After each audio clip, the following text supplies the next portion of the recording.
O mover do Espírito, ele é de capa a capa na Bíblia, né? Sim. Mas lá em Atos 2 é inegável, né?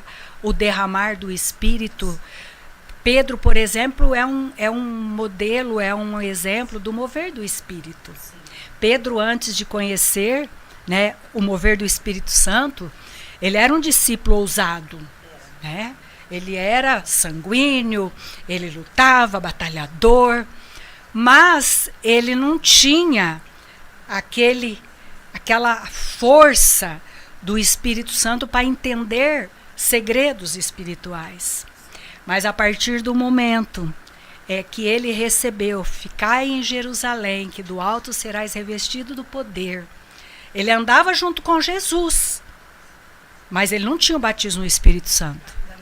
Ainda não tinha, porque o Consolador ainda viria. O Senhor subiria e o Consolador viria.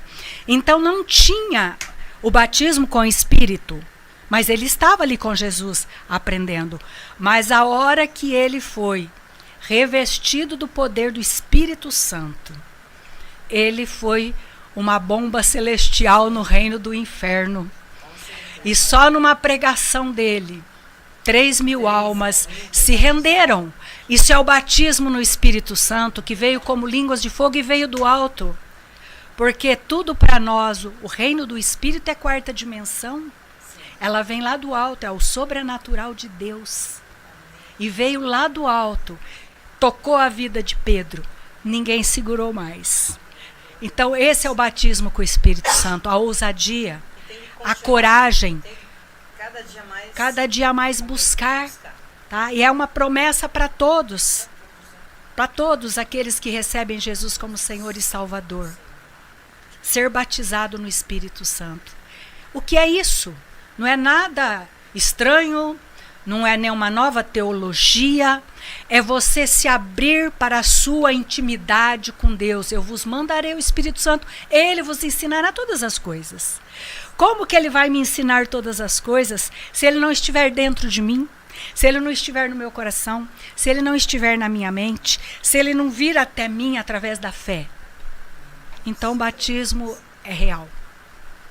E todos nós devemos buscar cada dia mais esse mover. Somos batizados, mas vamos crescendo, buscando o mover, a ativação do Espírito Santo de Deus em nós. Amém.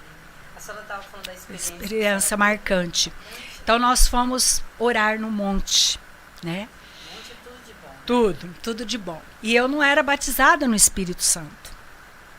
E aí eu cheguei lá e comecei a buscar fervorosamente o agir do Espírito Santo na minha vida, tá certo? E num dado momento, apóstola, nós estávamos ali sentados, né? Eu estava sentada num tapete, numa raiz de árvore. Tinha bastante raízes para fora e eu pus o meu tapete. E eu estava sentada ali, buscando a presença do Altíssimo. E aí nós oramos, foi um mover muito forte, mas eu ainda não tive evidências de que eu estava batizada no Espírito. Mas quando eu levantei daquele lugar, que eu tirei o meu tapete, foi uma cena que eu jamais vou esquecer. As raízes estavam assim, incandescentes, acesas, e eram raízes grandes,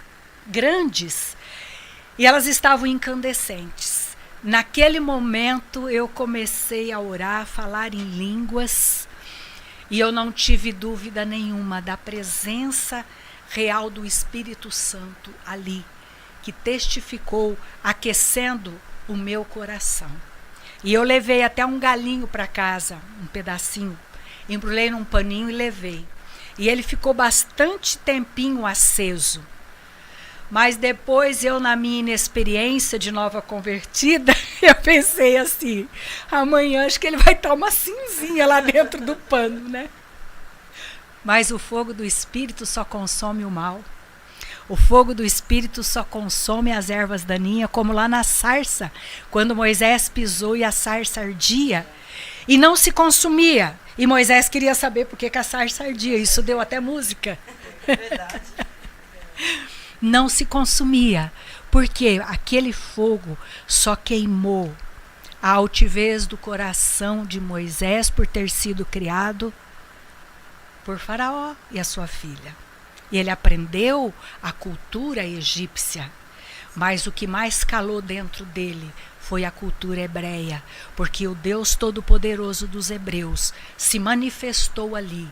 E aquele fogo só queimou as folhas secas daquela sarça, só queimou os vírus, os micróbios e os insetos, e aqueceu o coração de Moisés. Ali veio para ele um sinal da quarta dimensão, o fogo que vem do céu, o poder de Deus, para que ele ativasse na terceira dimensão, diante de Faraó, o grande eu sou me enviou.